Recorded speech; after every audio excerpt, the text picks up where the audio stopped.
الرحیم الحمد للہ رب العالمین وصلی اللہ علی محمد وآلہ الطاہرین ولعنۃ اللہ علی اعدائهم اجمعین الی قیام یوم الدین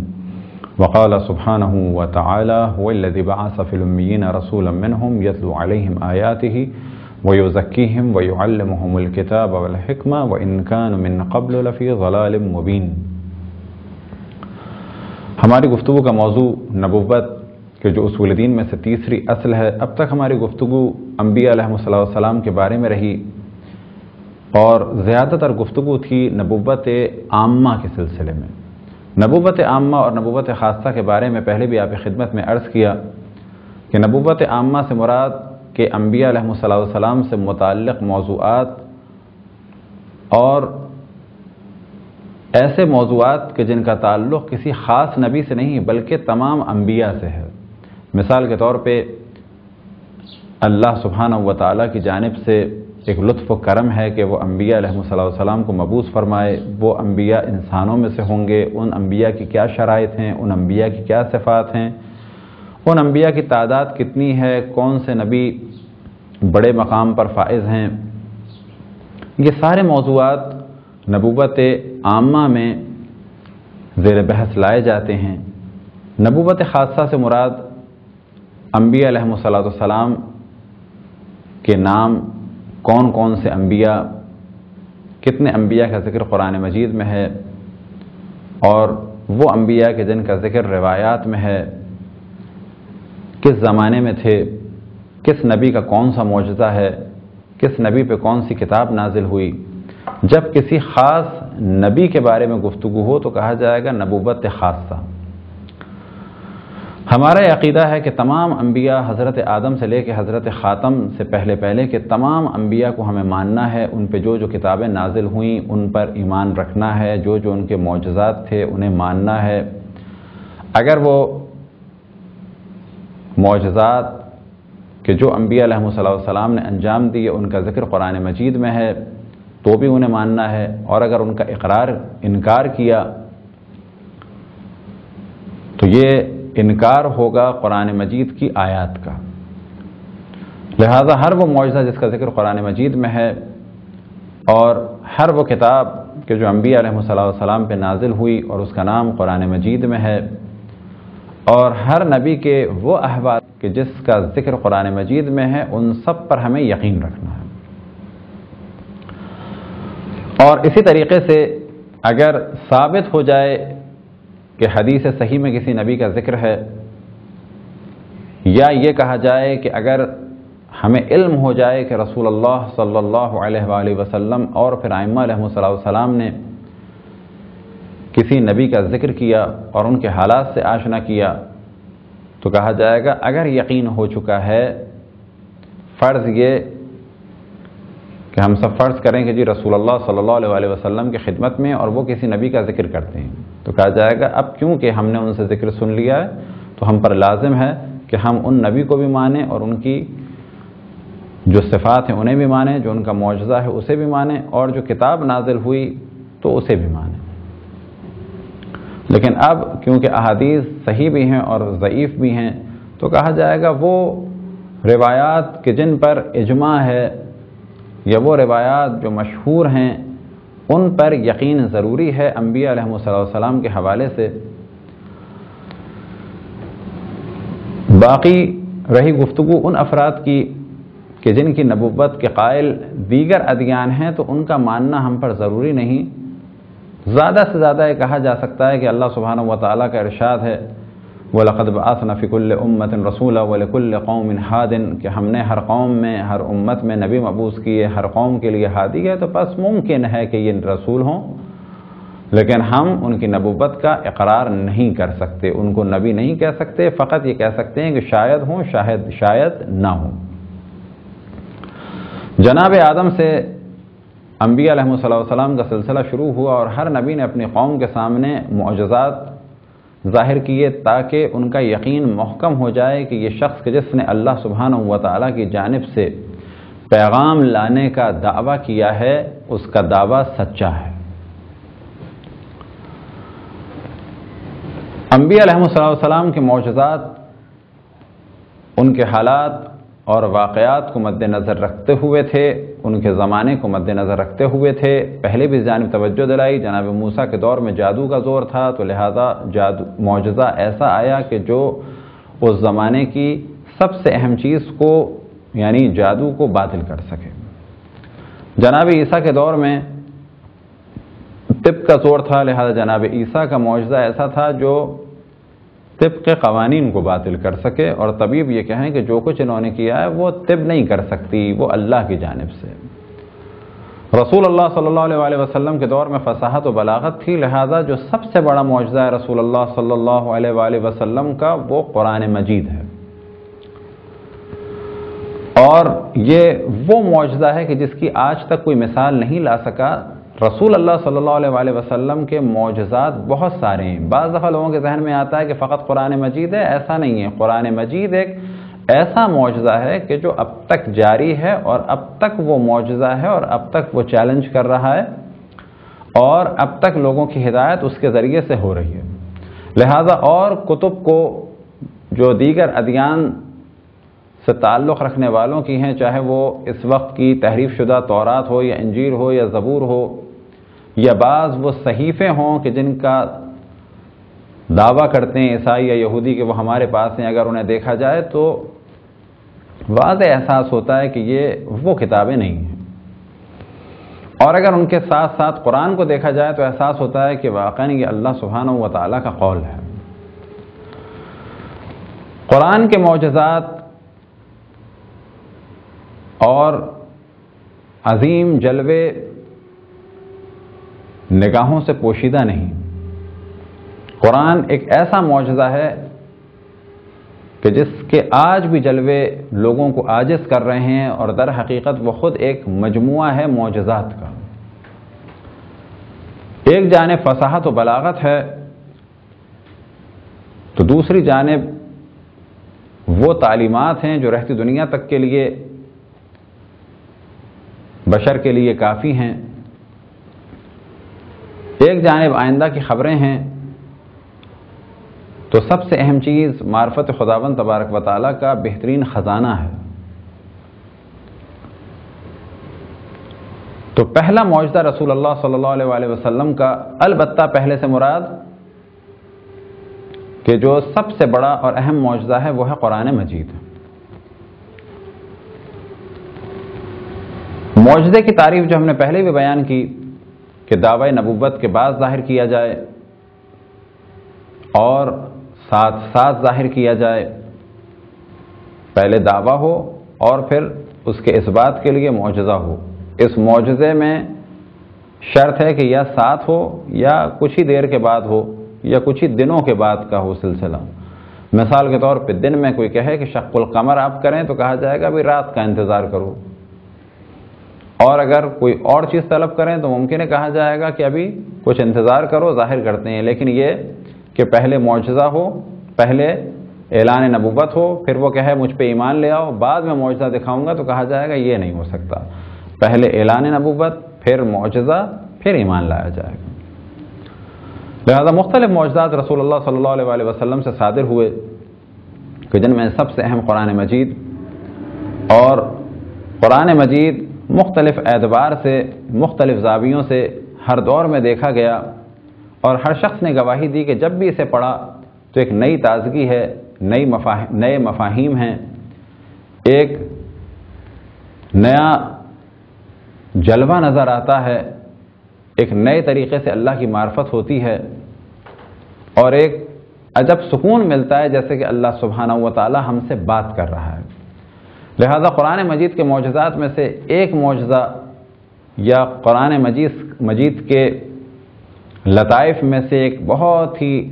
لطیف نقطہ اور موضوع یہ ہے کہ جب انسان اس کی تلاوت کرے تو ایسا محسوس ہوتا ہے جیسے اللہ سبحانہ و تعالی اس سے بات کر رہا ہے۔ یہ کیفیت اور دیگر کتب میں نہیں۔ قرآن مجید کے موضوع پر انشاءاللہ بعد میں تفصیل سے بات ہوگی، اور خداوند تبارک و تعالی نے توفیق عطا فرمائی۔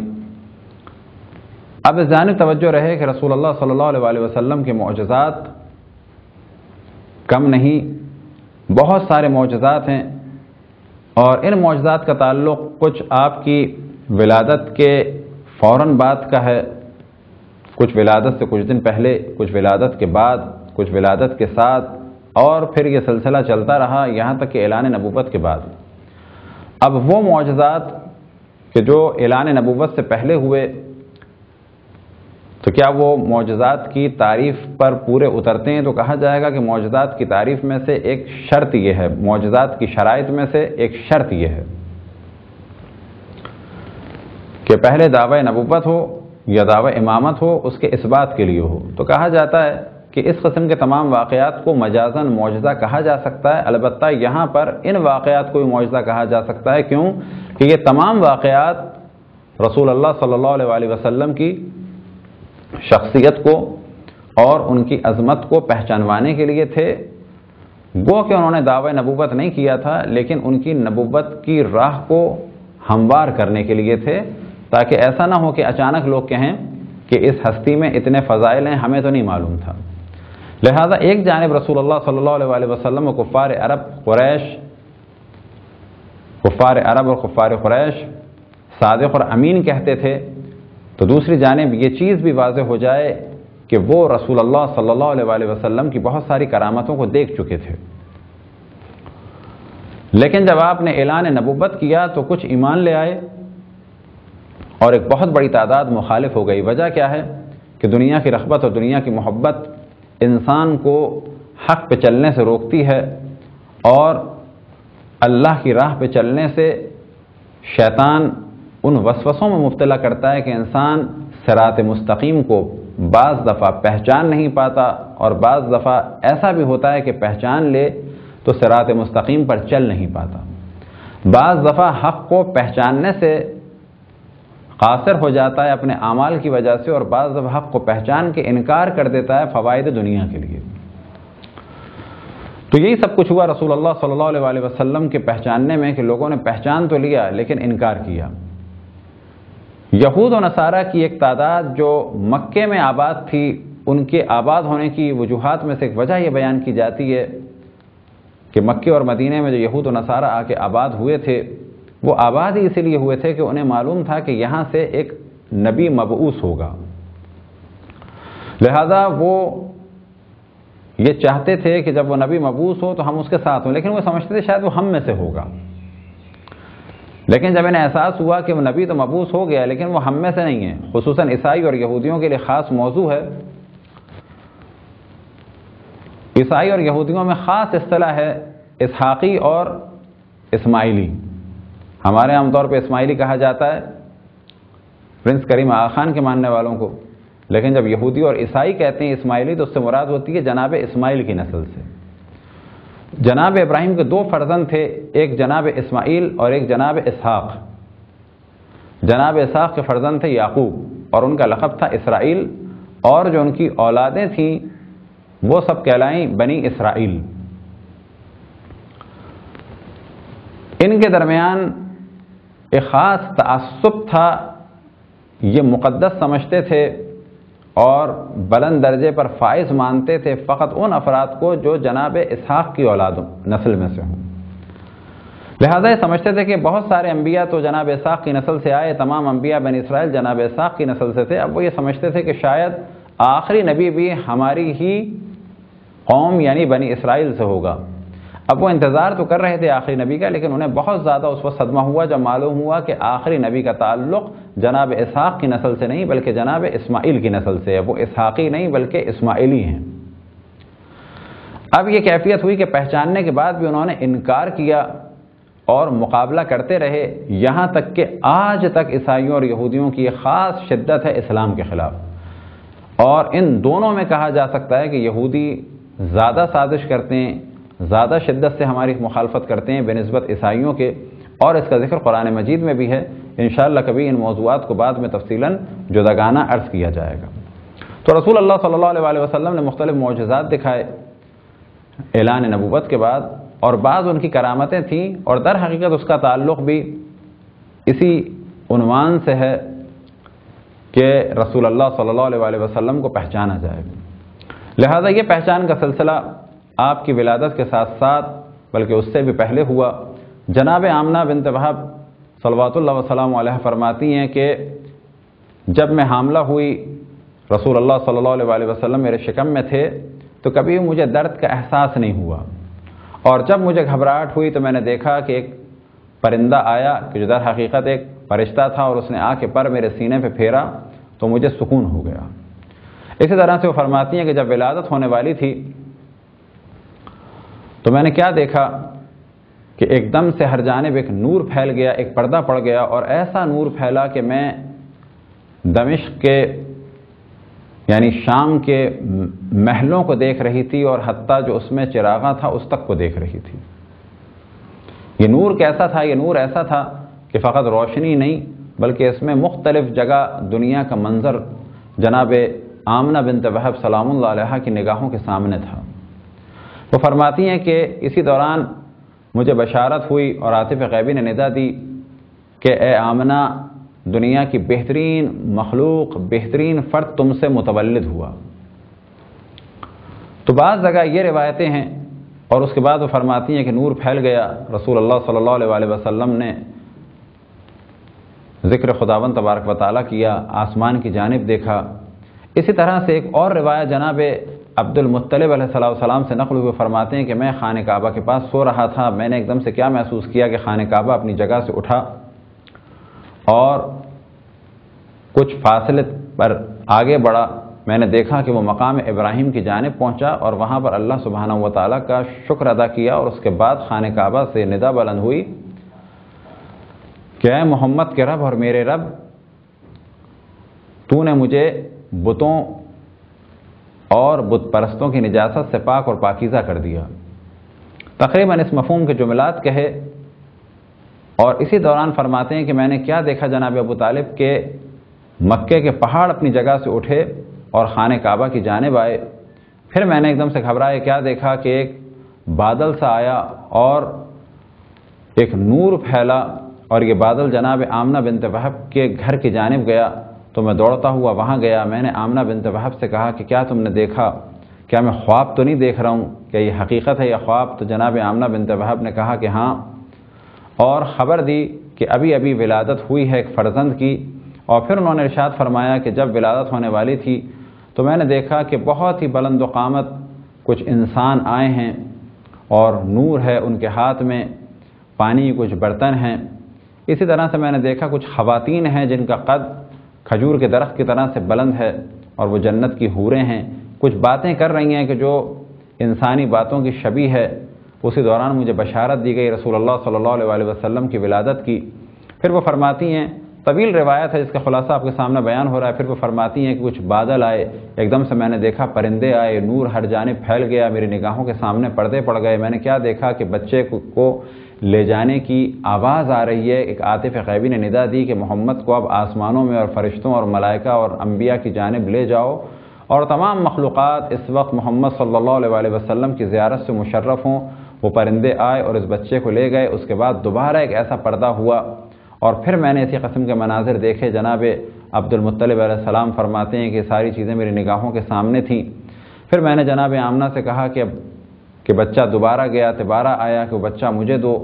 تو آپ نے فرمایا کہ ابھی حکم یہ ہے کہ 3 دن تک جناب آدم کی نسل سے کوئی بھی نہیں دیکھ سکتا، زمین و آسمان کی مخلوقات رسول اللہ صلی اللہ علیہ وسلم کے دیدار میں مصروف ہیں۔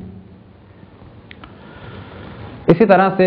اور معجزات کہ جس سے رسول اللہ صلی اللہ علیہ وسلم کو پہچانا جا سکے، جناب حلیمہ سعدیہ کی زبان سے نقل ہوئے فرماتی ہیں کہ ہمارے علاقے میں قحط پڑا بنی سعد میں، نام تھا ان کا حلیمہ، اور کیونکہ وہ بنی سعد سے تھیں تو وہ منسوب ہیں بنی سعد کی جانب، تو کہا جاتا ہے حلیمہ سعدیہ۔ وہ فرماتی ہیں قحط پڑا تو ہم لوگ اپنے گاؤں سے، اپنے علاقے سے نکل کے مکے آئے کہ شاید یہاں پر کچھ ہمیں مل جائے۔ کچھ خواتین کو کچھ بچے ملے، اور انہوں نے بچوں کی پرورش کی ذمہ داری لی، لیکن مجھے کوئی بچہ نہیں مل پایا۔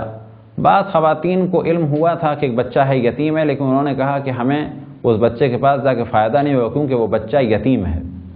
اسی دوران مجھے کسی نے ندا دی، اور یہ ندا دینے والے جناب عبد المطلب تھے، اور کہا کہ ایک یتیم بچہ ہے، کیا تمہیں کوئی بچہ ملا پرورش کے لیے؟ تو کہا کہ نہیں، مجھے تو نہیں ملا۔ کہا یہ ایک بچہ ہے، اور بعض خواتین کی رغبت اس کی جانب نہیں ہوئی کیونکہ یتیم ہے، اور وہ یہ سمجھتی ہیں کہ ہم کچھ اسے دے نہیں پائیں گے۔ اسی دوران جناب حلیمہ سعدیہ کہتی ہیں کہ میں جس گدھے پہ آئی تھی وہ گدھا بیمار تھا، اور جو میرے گھر میں اونٹنی تھی وہ دودھ نہیں دیتی تھی، اور میرا دودھ بھی اتنا نہیں تھا کہ حتیٰ میرے بچے کے لیے پورا ہو جائے۔ لیکن جیسے ہی میں نے رسول اللہ کو لیا اور انہوں نے سیدھے پستان کی جانب، دائیں ہاتھ کی پستان کی جانب رغبت کی، تو بائیں سے بھی دودھ جاری ہوا اور میرے بیٹے نے بھی دل بھر کے دودھ پیا۔ جس گدھے پہ میں بیٹھی تو میں نے کیا محسوس کیا کہ اس گدھے نے بعد میں خداوند تبارک و تعالیٰ کا شکر ادا کیا، سجدہ کیا اور اقرار کیا اس بات کا کہ کائنات کی بہترین مخلوق مجھ پر سوار ہے۔ اسی طرح سے جب وہ گھر آئے تو گھر آتے ہی کیا دیکھا کہ اونٹنی کے جو دودھ نہیں دیتی تھی اس کے پستانوں سے دودھ جاری ہے۔ ان کے شوہر نے کہا یہ بچہ بہت ہی مبارک ہے۔ بعض واقعات جناب حلیمہ سعدیہ کے بچوں سے نقل ہوئے کہ ایک دن انہوں نے رسول اللہ صلی اللہ علیہ وسلم نے بچوں کے ساتھ جانے کی خواہش ظاہر کی، تو فرماتے ہیں کہ کہیں پہاڑوں نے سلام کیا، کہیں مختلف جانوروں نے سلام کیا۔ اسی طرح سے جناب حلیمہ سعدیہ فرماتی ہیں ایک دن پہاڑ کے پاس سے گزری تو میں نے کیا دیکھا کہ پہاڑ کی غار سے ایک شخص نکلا جو بہت نورانی اور فرماتا ہے کہ ہم اس بچے کی حفاظت پر مامور ہیں۔ جناب حلیمہ سعدیہ فرماتی ہیں کہ کبھی بھی اس بچے کے کپڑوں کو میں نے نجس نہیں پایا، اور جب میں نے چاہا کہ اس کو نہلاؤں تو میں نے اس کو بالکل صاف ستھرا پایا، ایسا کہ جیسے کہ ابھی ابھی یہ بچہ نہا کے فارغ ہوا ہے۔ جب میں نے چاہا کہ لباس بدلوں تو کبھی ان کے جسم کو نہیں دیکھ پائی،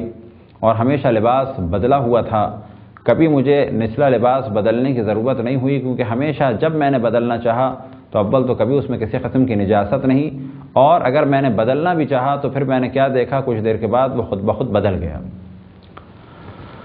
تو یہ کرامتیں رسول اللہ صلی اللہ علیہ وسلم کے بچپن سے صادر ہو رہی تھیں، سب دیکھ رہے تھے، سب گواہی دے رہے تھے، اور یہ سلسلہ جاری تھا آخر عمر تک، اور آج بھی یہ سلسلہ جاری ہے ان کی قبر مطہر سے شفا کی صورت میں۔ لہذا بعض دفعہ جب لوگ اعتراض کرتے ہیں کہ قبر پہ جانے کا فائدہ کیا ہے، تو ہمیشہ ہم یہ جواب دیتے ہیں کہ در حقیقت یہ قبر ہے رحمت للعالمین کی، اور وہ رحمت اپنے دور میں بھی تھے اور آج بھی ہیں۔ جس طرح سے ہم اللہ کی اور مخلوقات سے فائدہ اٹھاتے ہیں اور ان مخلوقات سے فائدہ اٹھانا شرک نہیں، بالکل ایسے ہی ہم رسول اللہ صلی اللہ علیہ وسلم کہ جن کو اللہ سبحانہ و تعالیٰ نے عالمین کے لیے رحمت قرار دیا، ہم ان سے اسی رحمت کا تقاضا کرتے ہیں کہ جو اللہ سبحانہ و تعالیٰ نے ان کو عطا فرمائی ہے۔ خداوند تبارک و تعالیٰ سے دعا ہے کہ بحق محمد وآل محمد ہم سب کو اپنے رسول، اپنی حجتوں، خصوصاً امام زمان علیہ السلام کی معرفت اور اطاعت کی توفیق عطا فرمائے۔ وصلی اللہ علی محمد وآلہ الطاہرین۔